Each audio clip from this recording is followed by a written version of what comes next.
Jadi tinggal dia konten kreator ini kan berbeda dengan jurnalis, dengan wartawan. Jadi kalau wartawan itu kan dia harus memburu berita, hunting, news hunting kan begitu, memburu informasi, membongkar kasus kan begitu. Eranya, trennya sekarang tidak begitu lagi. Itu mungkin masih dipakai oleh Kompas, oleh Tempo. Kenapa? Karena pembacanya masih besar kan begitu. Dia masih menjual itu, masih misalnya membongkar bagaimana kasus polisi nembak polisi. Itu masih mereka memburu itu. Tetapi untuk jaringan konten kreator itu tidak perlu itu lagi. Jadi dia bisa menulis dari rumah. Jadi dia tinggal cari, mendownload informasi dari dia mengemas lagi. Bisa Pak ya? Iya, jadi konten kreator itu sekarang pekerjaannya.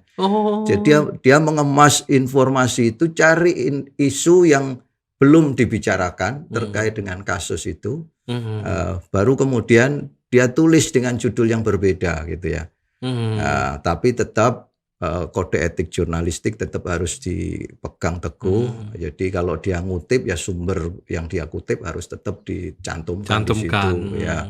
Tetapi dengan bahasa masing-masing kan orang tentu dia misalnya kemarin saya lihat ya, apa hubungannya Portal Jember dengan kasus kematiannya putranya Ridwan Kamil. Tidak ada hubungannya. Kan? Ada di Bandung Pak ya. Di Bandung dan dia tidak tahu. Portal Jember ini ada di Jember. Dia nulis itu sampai populer itu, masuk jaringan populer. Trending. Kenapa? Ya, dia cari informasi yang lain terkait dengan Eril itu ya, almarhum itu. Apa yang belum diungkap kan begitu. Informasi yang lain dia kutip dari beberapa media yang sudah beredar kan begitu. Jadi begitu saja menjual informasi terkini yang teraktual ya, yang memang banyak pembacanya kan begitu. Kemarin saya lihat lagi misalnya berita-beritanya itu modelnya begini. Ya, jadi misalnya kemarin saat siswa mau lepas pisah, itu kan mulai SD, SMP, SMA, kemarin lepas pisah semua kan gitu. Dia nulis ya bagaimana tip menjadi panitia lepas pisah di sekolah, ya kan? Ternyata di situ untuk menjadi MC apa yang dia baca misalnya. Praktis Pak ya. Iya, susunan. Ya memang panitia membutuhkan. Betul. Sekarang anak sekarang dia misalnya mau ditunjuk untuk jadi MC, dia kan bingung apa yang nanti tinggal cari rujukan, browsing di internet kemudian menemukan itu, ya dia baca kan begitu. Betul. Begitu dia klik dia baca, dia sudah di situ sudah tercatat satu orang membaca. Orang di seluruh Indonesia membaca, wajar kalau dia menjadi trending topic. Jadi kalau dulu namanya news itu adalah informasi yang terkait dengan kasus-kasus besar begitu ya. Sekarang tidak harus besar Pak. Iya. Tetapi bermanfaat Pak ya bagi masyarakat. Betul. Sekarang ya misalnya terkait dengan dakwah ya. Dengan dakwah misalnya. Di portal itu ada rubrik namanya Hasanah. Jadi Hasanah itu adalah rubrik dakwah. Ya, dia hanya mengambil dari video-video milik beberapa ustadz dai yang sudah trending kan begitu. Jadi misalnya di situ punya Ustadz Adi Hidayat, punya Abdul Somad kan begitu. Itu kan Dasar Latif. Itu kan sudah di YouTube ada. Tinggal kita translate saja apa yang dibicarakan temanya, cari tema yang menarik. Jadi misalnya kemarin Idul Adha. Kita ada yang pemerintah berbeda kan dengan Arab Saudi wukuf. Kita kalau Muhammadiyah pas bersamaan kan gitu. Kita puasa Arafah kan gitu. Pemerintah kan belum. Itu kan ada yang mempertanyakan kan gitu. Apa sah misalnya di sana sudah selesai wukuf, kita masih puasa Arafah kan begitu. Ya kan? Iya. Dialog itu menjadi menarik Pak ya. Iya, kebetulan pembahasan itu ada di YouTube oleh Ustadz Adi Hidayat. Ditranslate saja kan, ditranskrip, dibuat misalnya judulnya bagaimana hukumnya puasa setelah haji kan gitu, puasa Arafah padahal di sana sudah haji kan gitu ya. Iya betul. Orang akhirnya membaca gitu kan, betul, membaca. Tapi sumbernya tinggal sumber YouTube dari Ustadz Adi Hidayat kan begitu aja. Betul, termasuk ini Pak, saya ingat betul itu Pak. Satu yang trending pada waktu itu ketika Pak Menteri itu sholat Idul Adha-nya tanggal 9 Pak. Padahal beliau memutuskannya tanggal 10. Padahal kalau orang ini tidak membaca, ini kan akan lain tafsirnya. Karena beliau itu sholatnya kan tanggal 9 itu di Mekah Pak, bukan di Indonesia. Tetapi ini trending Pak, menarik Pak. Jadi seperti itu. Nah, kemudian misalnya saya baca lagi itu menjadi trending juga di portal Jember itu, bagaimana hukumnya orang sholat ya dia terlambat di jamaah ya. Kemudian apa yang dia baca, apakah bagaimana kedudukan Al-Fatihah misalnya. Ya, itu kan banyak orang yang juga bingung kan, kan begitu. Jadi sudah kedudukan antara iftitah, doa iftitah dengan Al-Fatihah kan gitu. Itu ternyata kan di Ustadz Adi Hidayat misalnya di situ nyebutkan bahwa tinggalkan iftitah, langsung membaca Al-Fatihah karena kedudukan Al-Fatihah lebih, misalnya kan begitu. Ini sekedar begitu saja, tapi banyak orang yang juga bingung kan kalau dia dengan membaca. Penasaran Pak. Iya betul. Ya, itu salah satunya bahwa dakwah seperti itu bisa trending juga karena kemasan konten kreator itu. Kemasan konten kreator. Jadi jadi semua hal sebenarnya bisa ditulis dengan gaya konten kreator, itu justru pembacanya jauh lebih besar daripada sekedar kasus, apalagi kasus lokal Jember misalnya. Makanya seperti portal Jember itu untuk berita-berita lokal itu tidak terlalu direken Pak ya. Iya betul, dia sudah punya beberapa rubrikasi yang memang di situ menjanjikan pembaca dalam jumlah besar gitu. Berarti begini Pak, bisa nggak dikatakan bahwa dakwah dengan substansi yang serius, tetapi dengan ditulis secara kreatif, itu adalah dakwah kita di masa depan Pak. Iya. Jadi memang kita tidak bisa menafikan keberadaan era digital sekarang. Jadi memang termasuk Muhammadiyah ya harus memanfaatkan teknologi untuk kegiatan dakwahnya. Kita tetap misalnya pembinaan di masjid, di musola, ya, majelis taklim tetap.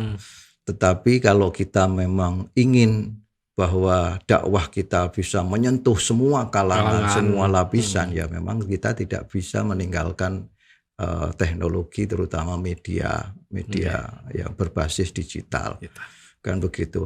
Banyak lembaga-lembaga atau organisasi keagamaan ormas yang sebenarnya tidak pernah diperhitungkan, ya, yang kecil-kecil, tetapi itu sering kali kita sendiri ya itu mencari rujukan ke mereka karena mereka intensif ya, secara intensif memproduksi informasi, konten-konten melalui berbagai aplikasi media sosial. Kan begitu. Itu kenyataan hari ini Pak. Betul. Kita sering di grup-grup kita kan begitu ya.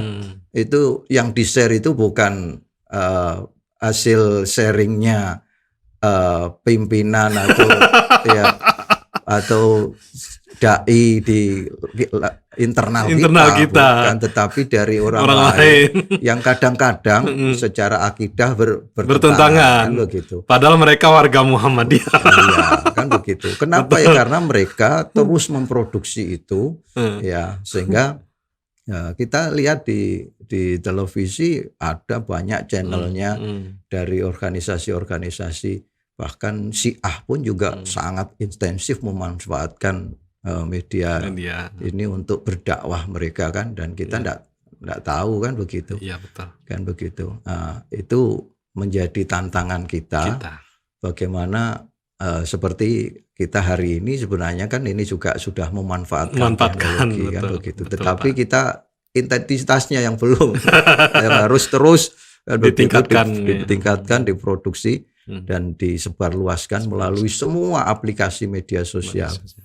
Termasuk misalnya kemarin saya kan kebetulan juga masih pengurus Asosiasi Ilmu Komunikasi APIK PTM seluruh Indonesia.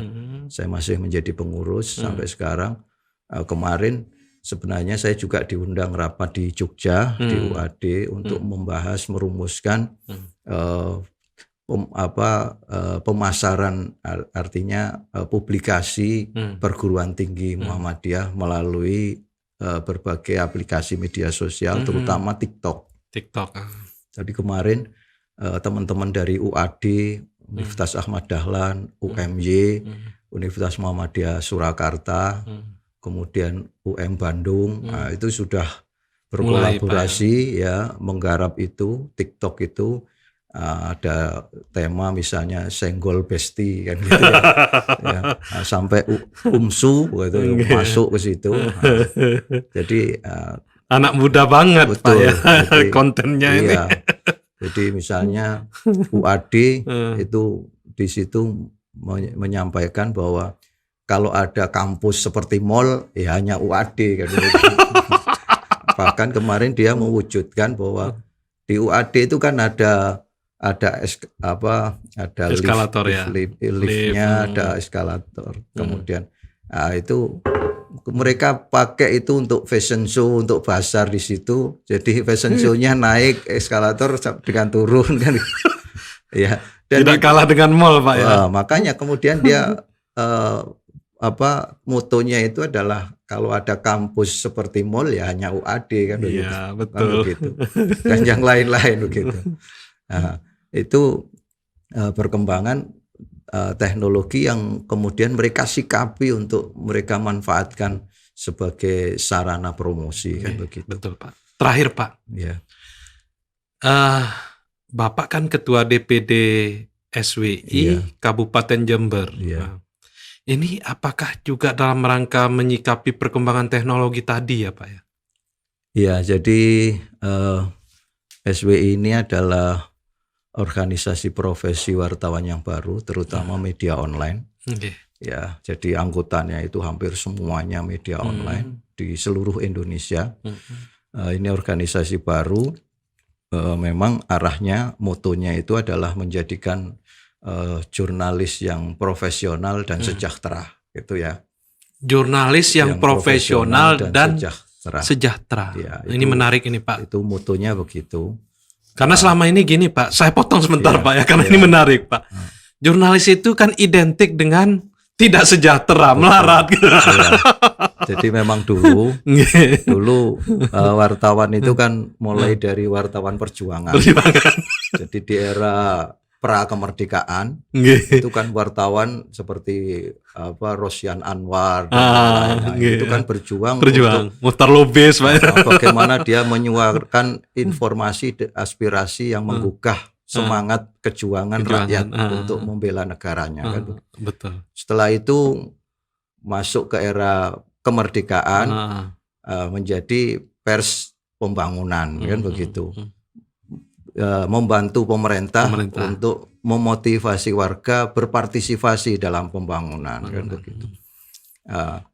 Sampai kemudian era reformasi dan sekarang memang dengan itu maka wartawan itu tidak bisa lepas dari idealisme perjuangan tadi. Sehingga memang dulu wartawan itu semboyannya dia tidak hanya untuk meraih kebahagiaan material, tapi sebenarnya yang lebih dominan itu adalah kepuasan spiritual, ya artinya kepuasan batin dan intelektual juga Pak ya. Iya, ya. Jadi kekuatan batin kan begitu. Batin, ya. Kalau kita sudah membantu masyarakat misalnya, membantu masyarakat melalui tulisan, kemudian sekarang kan juga banyak seperti itu. Sekarang ini kalau dulu pemerintahnya Orde Baru itu pemerintah melihat kalau sudah dimuat di koran baru ada reaksi. Nah, kalau sekarang kalau viral di media sosial baru pemerintah turun tangan. Turun tangan ya. Nah, kemarin misalnya di benar Pak. Kemarin misalnya di mana itu, di Sukowono atau di mana itu ada ibu nenek-nenek yang tidur di teras saudaranya karena dia bertahun-tahun tidur di teras karena dia tidak punya rumah.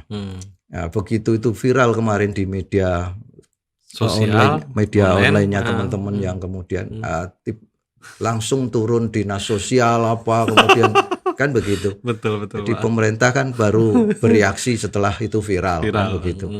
Ya. Jadi itu dulu begitu wartawan apa yang dia lakukan kemudian mendapat perhatian reaksi positif dari semua pihak yang berkepentingan kan begitu. Nah, itu ada kepuasan batin tersendiri kan begitu. Meski dia tidak digaji sekalipun kan gitu. Tetapi era ke depan tidak harus begitu kan begitu. Jadi dan itu yang sering juga akhirnya wartawan terjebak kan gitu, terjebak karena dia dari sisi finansial lemah. Maka mungkin akhirnya muncul kasus-kasus penyuapan kepada wartawan, kemudian bahkan mereka melakukan tindak pemerasan itu, dan itu wajar terjadi karena mereka memang secara finansial kurang sejahtera. Karena itu sekarang eranya sudah era digital, kemudian sebenarnya banyak hal yang bisa dipetik, yang diambil dari aplikasi-aplikasi digital yang itu sebenarnya bisa mensejahterakan siapapun begitu yang bergelut di situ kan gitu. Makanya ini SWI ini menghimpun itu teman-teman, nanti mungkin akan mendirikan jaringan media dengan berbagai bentuk aplikasinya misalnya nanti begitu, sehingga yang tergabung di SWI ini harus nanti menjadi wartawan yang profesional tapi tetap sejahtera kan gitu. Tidak cukup profesional saja kan begitu ya. Tapi juga harus sejahtera Pak. Ya kan begitu. Ya, jadi ke situ kemudian saya sebenarnya sudah selesai tugas saya. Ya, saya sudah cukup dulu di ketua PWI. Nah, tapi kemudian teman-teman mendapuk saya untuk menjadi memandigani mereka begitu. Saya dijadikan ketua, ya sudah saya terima amanah itu. Harus siap Pak ya. Terus ini Pak, tadi saya lupa Pak ya. Sebenarnya tadi itu mau berakhir Pak, tapi ini sangat menarik Pak. Dulu itu namanya wartawan atau jurnalis Pak. Sekarang ini namanya konten kreator. Apakah orang yang tidak berprofesi sebagai jurnalis atau wartawan itu bisa menjadi konten kreator Pak? Ya, jadi kalau di jurnalis tetap sebenarnya ada, bahkan sekarang organisasi profesi itu sudah mengarah kepada profesionalisme melalui pengukuran sertifikasi kompetensi. Jadi seperti PWI itu sudah mengadakan UKW, uji kompetensi wartawan. Jadi terutama terkait dengan etika jurnalistik dan seterusnya ya, itu. Tetapi kan persoalannya mereka punya kompetensi ya, tetapi kemudian kembali lagi dia bekerja di media yang tidak menjanjikan kesejahteraan finansial. Kan begitu. Ya percuma saja kan begitu. Ya. Jadi yang jalur itu silahkan masih ada, bahkan termasuk SWI ini nanti. Ya, setelah deklarasi kemudian Rakernas dia punya program untuk meningkatkan kompetensi anggotanya melalui UKW itu tadi. kita kan belum punya, sebenarnya kan UKW itu bisa dilaksanakan oleh kampus-kampus perguruan tinggi melalui BNSP. Kita ikut sertifikat Badan Standar Nasional. Ya. Yang punya di Jawa Timur itu saya lihat baru Unitomo Surabaya. Dia sudah punya lembaga uji kompetensi wartawan. Karena dosennya sudah ikut UKW. Ya, dia sudah punya sertifikat sebagai penguji. Ya. Saya dulu ditawari tapi mahal. Untuk bisa dapat sertifikat itu harus 6 sampai 7 juta gitu. Nah, sementara lembaga belum memfasilitasi. Kan begitu. Sehingga kita belum bisa, nanti harus punya sebenarnya kita lumayan untuk ikut ujian itu wartawan harus bayar 2 juta. 2 Jadi juta. Mulai dari dia diberi treatment dulu beberapa terus dia diuji, kalau dia lulus dapat sertifikat kompetensi mulai dari muda, madya, utama. Jadi seperti saya Pimret ya misalnya itu sudah harusnya punya sertifikat utama gitu. Kan begitu. Tapi saya kan sudah melalui Pak ya. Ya, tapi saya sudah tidak menjalani profesi itu kan begitu sudah. Nah, tetapi saya paham sebenarnya kan gitu. Jadi itu yang pertama, mereka yang masih punya idealisme jurnalistik, dia masih bisa menekuni itu dan dia ikut uji kompetensi wartawan masih. Tetapi ada jalur lain. Ya. Nah, ini yang menarik ini. Jalur lainnya itu adalah itu tadi menjadi konten kreator dan tidak harus jadi wartawan. Nah, syaratnya saya lihat misalnya saya tanya Portal Jember, apa syarat menjadi anggota konten kreatornya Portal Jember? Cukup dia pertama ya dia punya laptop, kemudian dia punya jaringan internet. Ya. Dia bisa nulis, nah, itu aja sudah. Dan tulisannya kreatif. Tulisan kreatif itu dia setiap saat dia mengupgrade melalui pelatihan Zoom. Jadi itu pembekalan itu secara nanti terus menerus ya. Jadi misalnya kan sekarang sudah bisa nulis, kemudian diukur berapa jumlah pembacanya. Nah, kalau jumlah pembacanya tidak naik-naik, baru kemudian dia harus ikut pelatihan lagi untuk meningkatkan itu. Berarti tulisan Anda belum menarik untuk dibaca orang kan begitu. Terus begitu. Nah, itu sambil jalan. Iya, sambil jalan itu dia rutin begitu. Ya memberi tips kepada konten kreatornya supaya karena dia juga berkepentingan media kan, pemilik media kan juga berkepentingan kalau tulisan semua konten kreatornya menarik semua. Itu kan rating dia tinggi kan begitu. Betul. Dan dia dapat sharing besar kan begitu. Kan begitu. Itu sekarang begitu. Jadi anak muda ya ini penting ini Pak. Anak muda ya bisa dia bekerja dari rumah menjadi konten kreator, bergabung dengan media online yang punya kapasitas yang artinya dia ikut jaringan yang memang menjanjikan ya. Saya lihat kemarin di Jember ini juga ada selain Portal Jember itu ada laros.id kalau nggak salah. Laros.id Jember ya, itu Pak ya. Di Jember. Itu banyak mahasiswa UNED itu yang gabung di situ menjadi konten kreatornya. Jadi mereka sambil kuliah hanya dia tiap hari dia baca kan hanya syaratnya baca terus kan, banyak baca. Dan itu juga mengasah kompetensi mereka secara langsung. Gitu. Jadi hanya kan memang tidak semua mahasiswa, tidak semua anak muda itu mau menggeluti ini karena ini kan profesi yang tidak elit. Tidak elit itu dalam arti menulis itu kan kita butuh konsentrasi, kadang berdiam di tempat yang sunyi untuk cari inspirasi gitu. Dan ini kan yang bagi anak muda satu tantangan terberat kan begitu. Ya, dia kan hobinya cangkruk di kafe kan begitu, mendengarkan musik kan gitu. Yang mereka kalau mau jadi konten kreator ya tentu ini harus dia kurangi kan intensitasnya kan begitu.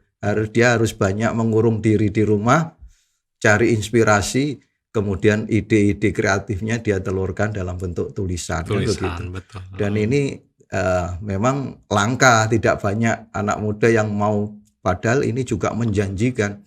Makanya kan banyak tulisan ya, ada berita-berita yang misalnya ada orang yang kayaknya tidak bekerja, dia hanya berdiam diri di rumah tapi kaya raya kan gitu. Iya, betul. Kan begitu. Betul.